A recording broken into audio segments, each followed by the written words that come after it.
नमस्कार दोस्तों। आज बड़ी शर्म की बात है, आज ही नहीं हम सब के लिए बड़ी शर्म की बात है कि हम खुल के अपने विचार भी नहीं रख सकते। आप भी सत्य से वाकिफ़ हैं, मैं भी सत्य से वाकिफ़ हूँ, हम सब सत्य से वाकिफ़ हैं, फिर भी चुप हैं। क्योंकि हम सबको लगता है कि अगर हम सब में से कोई भी कुछ बोलेगा तो फील्डिंग सेट है। दिक्कत यही है क्योंकि हम एक लोकतांत्रिक देश में रहते हैं, हमें फ्रीडम ऑफ स्पीच है, हमें फंडामेंटल राइट में राइट टू फ्रीडम दिया गया है, जिसमें कहा गया है कि आप किसी भी प्रकार से बिना किसी अपशब्दों का उपयोग किए बिना आप गवर्नमेंट को और किसी भी संस्था को और किसी को भी आप क्रिटिसाइज़ कर सकते हैं।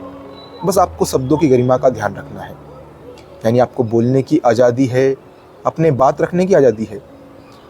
परंतु आज कोई भी व्यक्ति, हर व्यक्ति डरा हुआ सहमा हुआ बैठा है कि अगर उसने रोड के बारे में बात की, उसने आम मुद्दों के बारे में बात की तो फील्डिंग सेट हो जाएगी। अगर धर्म के बारे में बात की, मज़हब के बारे में बात की, चाहे अच्छी हो या बुरी, किसी भी प्रकार से कुछ भी बोला तो दिक्कत में आ जाएगा।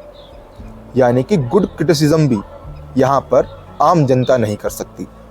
यहाँ पे लोकतांत्रिक देश होते हुए भी जनता डरी हुई है हर प्रकार से कि बोलेंगे तो भैया सीन होना तय है, दिक्कत में आ ही जाएंगे।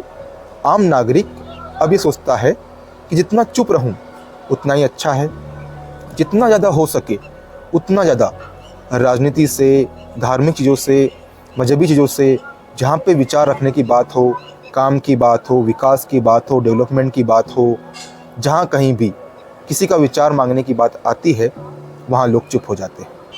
वो सोचते हैं कि बोलने से अच्छा है कि चुप ही रहें, क्योंकि चुप रहने में ही भलाई है। तो यहाँ हम देख रहे हैं कि हमारे देश में तो जनता डरी हुई है, जनता ही डर के रह रही है कि उन्हें पता है कि कुछ भी कहा तो दिक्कत में आ जाएंगे। सबको लगता है हम हमारा परिवार लेके बैठे हैं, बाल बच्चे वाले हैं, पर हम सबको भी समझना होगा और ये बात सबके लिए है। आज नहीं तो कल फिर इसका खामियाजा हमें ही भुगतना पड़ेगा। सत्य तो बोलना पड़ेगा, सही दिखाना पड़ेगा। डर के रहना कोई सॉल्यूशन नहीं है, इस बात को समझें। धन्यवाद।